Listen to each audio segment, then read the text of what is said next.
দুই মুসলমান যখন একজন আরেকজনকে হত্যা করতে চায়, যে নিহত হবে সেও জাহান্নামে যাবে, যে মুসলমান আর মুসলমানকে হত্যা করতে যাবে সেও জাহান্নামে যাবে। তবে টঙ্গী বিশ্ব ইজতেমায় যারা মারা গেছেন এ ব্যাপারে অনেকেই প্রশ্ন করেছেন, আমাদের কাছে অনেকে জানতে চাইছেন যে এরা শহীদ কিনা। যারা টঙ্গী বিশ্ব ইজতেমায় ছিল ওনারা বিশ্ব ইজতেমার জন্য মাঠ গোছাচ্ছিলেন, মাঠের কাজ করতেছিলেন এবং পাহারায় নিযুক্ত ছিল। ইনাদের যখন রাত 3টা বাজে, ওখানে রাত 3টা পর্যন্ত পুলিশ ছিল এবং রাত 3টার পরে পুলিশ চলে গেছে, ওরাও ঠিক সময় আসছে।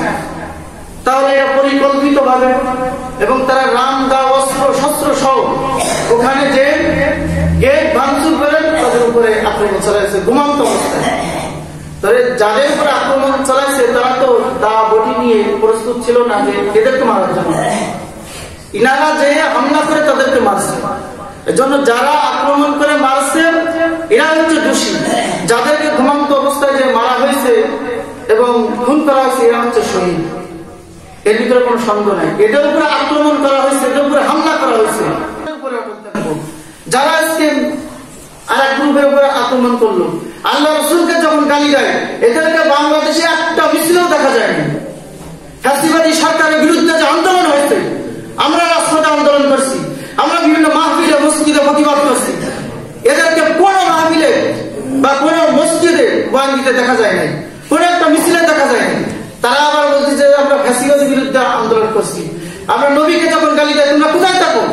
তুমি আবার মুসলমানের সারা মুসলমানকে যে তুমি হত্যা করো রামদা নিয়ে, গভীর রাতে এরকম বড় বড় রামদা বানায় রাখছে হত্যা করার জন্য। আসলে এদের ভিতরে ভালো মানুষ আছে, এরা যে সবাই খারাপ তা না। এদের ভিতরে বহু সরল সোজা মানুষ আছে যারা আসলে দিনের কাজ করে, তারা ইসলাম প্রতিষ্ঠিত করতে চায়।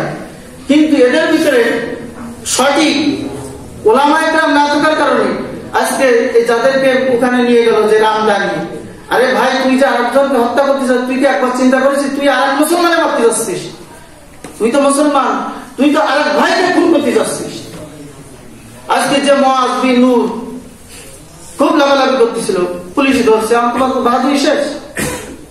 যেগুলা বাংলাদেশে এই টঙ্গী ইজতেমায় যে খুন করছে প্রত্যেকের বিচার হবে বাংলাদেশে ইনশাআল্লাহ।